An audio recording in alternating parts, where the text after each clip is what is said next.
ስታወሩ ጫሂ ቀስ ብላችሁ አውሩ ይሰማል። ማርያምን ቀስ ብላችሁ ራሱ ብታወሩ እንዴ ጩኸትሽን ቀንሽ ነው የምትባየው። እና ብዙ ጊዜ ሆድ ይብሰናል፣ እንከፋለን።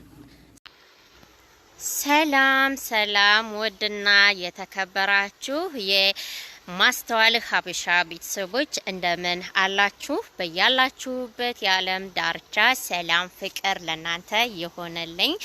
እንግዲህ ዛሬ ከብዙ መጥፋት በኋላ ብቅ ብያለሁ በቻናሌ።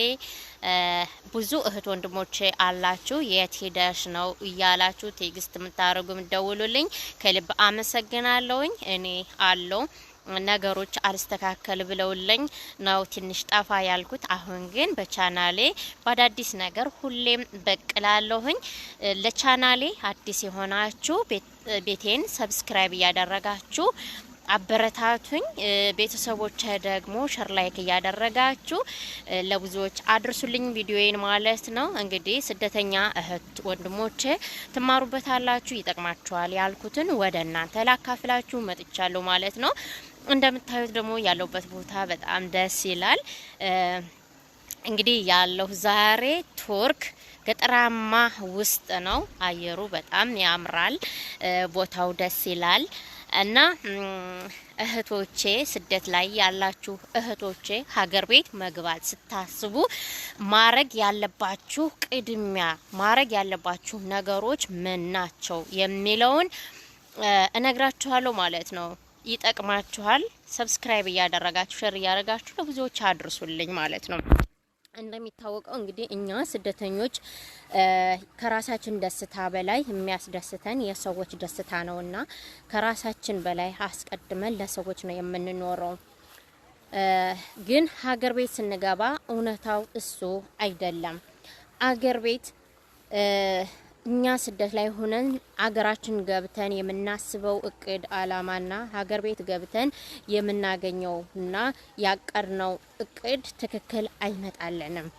ብዙ እህቶቼ አሁንም ደግሜ የምነግራችሁ እህቶቼ ቤት ሳይኖራችሁ በፍጹም ኢትዮጵያ ከዘመድ ከአባት ከእናት ከእህት ጋራ ሁኜ ነገሮችን አስተካክላለሁ ብላችሁ ወደ ሀገር ቤት ሳይኖራችሁ የምትገቡ እህት ወንድሞቼ ቤት ሰርታችሁ እንኳን ያስተካከላችሁት ባይኖራችሁ ተከራይታችሁ ራሳችሁን የምታዳምጡበት ራሳችሁን የምታስታምሙበት ድካማችሁን የምታሳርፉበት ቤት ሊኖራችሁ ይገባል። አንድ ያወራችሁት የለበሳችሁት ሁሉ ነገራችሁ የሚያምረው የሚደነቀው ስደት ላይ ስትሆኑ ብቻ ነው። ስደት በቃይ ብላችሁ የሀገራችሁ የገባችሁ ጊዜ ሁሉ ነገር አለባበሳችን አይጥማቸው፣ አነጋግራችን አይጥማቸው፣ አበላላችን አይጥማቸው። አረ ስንቱ ምኑ ሰው ሀገር ሆነን ካዘን ነው ከተከዝነው በላይ አሉኝ ያላችኋቸው ሰዎች እነዚህን አማርኛዎች ሲጥሉባችሁ በጣም ሆዳችሁ ይቆስላል፣ ይደማል። እና ምን ልላችሁ ፈልጌ ነው እህቶቼ፣ ቅድሚያ አዎ እናት አባት ቤተሰብ መረዳት አለበት። ቤተሰብ ስንረዳ ግን በአግባቡ መረዳት አለበት። ሁሉን ነገራችንን አሳልፈን ለሰዎች ባንሰጥ። እኔ እግዚአብሔር ይመስገን ቤት አለኝ፣ ሰርቻለሁ፣ ቤቴን አስተካክዬ ነው የሄድኩት። እኔ አሁን ቤት ሳሰሩ አትሄዱ ምላችሁ እኔ ቤት ኑሮኝ እንኳን ራሴን መቆጣጠር ያቃተኝ በብዙ ስሜቶች ውስብስብ ውስጥ ያለፍኩት ቤት የሌላቸው ሲከፋቸው ሀዘናቸው የሚገልጹበት ቦታ እርፈት ቤት የሌላቸው ልጆች በምን አይነት ሁኔታ እንደሚያሳልፉት ማወቅ ቀላል ነው። እና እኔ ቤት እያለኝ በራሴ እየኖርኩኝ ኮንፊደንስ አጣው። ማርያምን ነው መላችሁ። የሰው ምናምን አካባቢው ማተውት ግን አሉ ይብላችሁ ዋጋ ስትከፍሉላቸው ኖራችሁ ከናንተ አሳልፋችሁ እናንተ መልበስ እያማራችሁ እኛ እኮ ስደተኞች መልበስ እያማረን ቆንጆ ስልክ መያዝ እያማረን ማጌጥ እያማረን ግን አረ እኔ እኮ ይሄን ባጠፋ ይሄን ለቤተሰቦቼ ባደርግ ይበልጣል እያልን ብዙ ለቤተሰቦቻችን ዋጋ ምንከፍል ልጆች አለን። ግን ስንገባ ምንም ባላወቅነው ነገር አሉኝ ያልናቸው ሰዎች ፊታቸውን ያዞራሉ።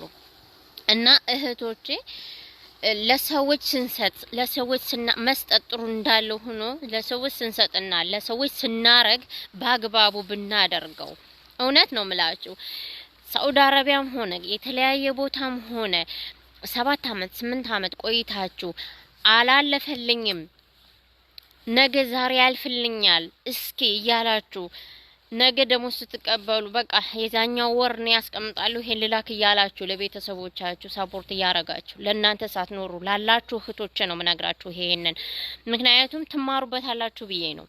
እና እውነት እስኪ 7 እና 8 አመት የጠፋውን እድሜሽን ታዩና ሀገር ቤት ግቢ። በቃ ምንም አይኖርሽ ሀገር ቤት ገብተሽ እነዛ ሰዎች ትክክለኛ አንቺ ዋጋ ስትከፊላቸው የኖሩ ሰዎች ላንቺ ጥሩ አመለካከት ጥሩ ቦታ አላቸው ወይስ የላቸውም? እያቸው ቤተሰቦች ምን አይነት ሁኔታ ውስጥ እንዳሉ ላንቺ ምን አይነት ቦታ እንዳላቸው እይና 7-8 አመት ዝም ብለሽ ሜልክሽን አንድ ጊዜ እንደወጣሽ ሀገርሽ ሳትመለሽ እየሰራሽ ለነሱ ሰፖርት እያደረግሽ ከነገ ዛሬ ያለሽ እህቴ አገርሽ ገብተሽ ሁለተኛ ስደት ጥሩ ነው ባልልሽም እስኪ እዛው ሁነሽ ለ10 አመት እና ለ12 አመት ቀን ገደብ ሰጠሽው ከሆነ ነይና ሀገርሽ ገብተሽ አይተሽ አመሻሽተሽ ተመልሰሽ ሁለተኛ ስደት ሂጂ። ማርያምን በአንድ አመት ትለወጫለሽ። በአንድ አመት ማለት ነው እንጂ አንዴ ሀገርሽ እንደወጣሽ 7 አመት እና 8 አመት ሞልቶሽ አሁንም ደግሞ እስኪ 2 አመት ልጨምር 3 አመት ልጨምር እያልሽ እድሜሽን እየለገሽ ጊዜሽን እየለገሽ ሰዎችን እያኖርሽ አንቺ ሳትኖር ያለሽ እህቴ ትክክል አይደለም። ምክንያቱም እኔ ስላየሁት ነው። እኔ ለ7 አመት ሳውዲ ቆየሁ። ለ7 አመት ሳውዲ ቆይቼ ኢትዮጵያ ገባሁ። ቤቴን ሰርቼ አስተካክዬ ጥሩ ደረጃ ደርሸን የገባሁት ነገር ግን እዛ ሄጄ ሳየው ምንም አላጣሁም እኮ የራሴ የምኖረው ቤት አለኝ።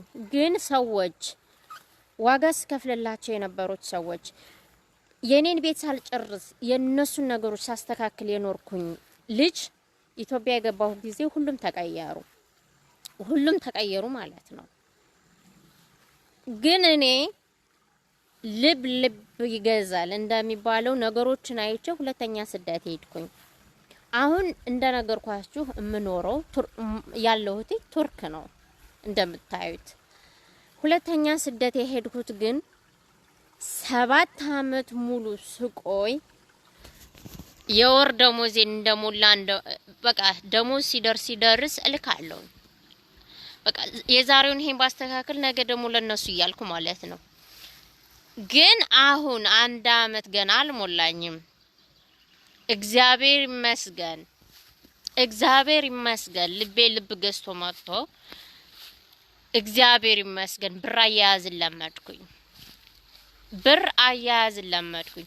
እና እህቶች ስደት ላይ ያላችሁ ነገ ያልፍልኛል ዛሬ ያልፍልኛል እያላችሁ ስደት ላይ ተቀምጣችሁ ጊዜያችሁን ከምትፈጁ ቤተሰቦቻችሁ በምን አይነት ሁኔታ እንዳሉ እናንተ ስትከፍሉላችሁ የነበሩትን ዋጋ እናንተ ብትታመሙ እናንተ የሆነ ነገር ደርሶባችሁ አዳጋ ደርሶባችሁ ሀገራችሁ ብትገቡ እነዛ ሰዎች ጎናችሁ ይቆማሉ አይቆሙም የሚለውን ሄዳችሁ ሀገራችሁ አይታችሁ ልባችሁን ልብ አስገዝታችሁ ተመልሳችሁ ስደት ብትሄዱ እግዚአብሔርን በአንድ አመት ትለወጣላችሁ ማለት ነው። እና እህቶቼ ምን ልላችሁ ፈልጌ ነው ቅድሚያ ለሰዎች ከመኖር ይልቅ የራሳችንን እንኖር። ዋጋ ያስከፍላል። አሉኝ ያልሻቸው በሙሉ በማታውቂው ምክንያት ይቀየሩብሻል። ምክንያቱም መስጠትን እንጂ መቀበልን አልለመድሽም። ያ መስጠት ደግሞ አንቺ ሀገር ቤት ስትገቢ ሁሉም ነገር ያቆማል። ሰዎች አንቺ እንድታግዣቸው አንቺ ዋጋ እየከፈልሽ እንድታኖሪያቸው እንጂ አንቺ የራስሽን ህይወት እንድትኖሪ በጭራሽ አይፈቅዱልሽም። እና ምን ልላችሁ ፈልጌ ነው እህቶቼ፣ ለራሳችሁ ዋጋ ስጡ፣ ለራሳችሁ ዋጋ ስጡ። ከ7 አመት በኋላ ነው እንግዲህ እኔ ሀገሬ ናፍቆኝ ኢትዮጵያ ገብቼ ከ7 አመት በኋላ ኢትዮጵያ የገባው ልጅ አገር ቤት ግን 6 ወር አልተቀመጥኩም። ምክንያቱም ብቀመጥ ጊዜንና ሰዓቴን ከመግደል ውጪ ምንም ለውጥ ስለማይመጣ ማን እንደሆንኩ ማንነቴን ላሳይ። የድሮይቱ ሞኟ የድሮይቱ ለሰዎች የምትኖረው ያቺ ሩህሩሃ ሴት ሳልሆን አሁን ጠንካራዋ ለራሷና ለራሷ ጊዜዋን ሰዓቷን እድሜዋን እንድትኖር ራሷ እንድታስተካክል ፈክሬን የወጣሁትኝ። ሁላችሁም እህቶቼ ለራሳችሁ ዋጋ ስጡ፣ ዋጋ ስጡ። ለራሳችሁ ሳትኖሩ ለሰው አታኖሩ በጭራሽ። እውነት እኔ ቤት ኑሮኝ የተሰማኝ ስሜት ቤት የሌለው ሰው ኢትዮጵያ እህቶቼ ሲገቡ ምን አይነት አደጋ ውስጥ እንደሚደርሱ መገመቱ ቀላል ስለሆነ ነው ይሄን መላችሁና እህቶቼ አላብዛባችሁ። በያላችሁበት ሰላማችሁ በዘት ተረፍ ይበልልኝ። በድጋሜ ለቻናሌ አዲስ የሆናችሁ ቻናሌን ሰብስክራይብ እያደረጋችሁ አበረታቱኝ። እህት ወንድሞች ቤተሰቦች ደግሞ ሼር ላይክ ያረጋችሁ ለብዙዎች አድርሱልኝ። በአዳዲስ ቪዲዮ እመጣለሁኝ። ቱርክ እንዴት ሄድሽ ለሚለው ጥያቄ በተመላሽ ቪዲዮ እሰራለሁኝ። እናንተም በዚህ አጋጣሚ የጸጉር ባለሙያ የሆነ ሴት የጸጉር ባለሙያ የሆነች ሴት ካለች ትጻፍልኝ ኮሜንት ላይ ወደ ቱርክ አመጣሉ ማለት ነው እንፈልጋለን። በተለይ ቪዲዮ እስከምንገናኝ ድረስ ቻው፣ ደህና ሁኑ ባይ። ወዳችኋለሁ።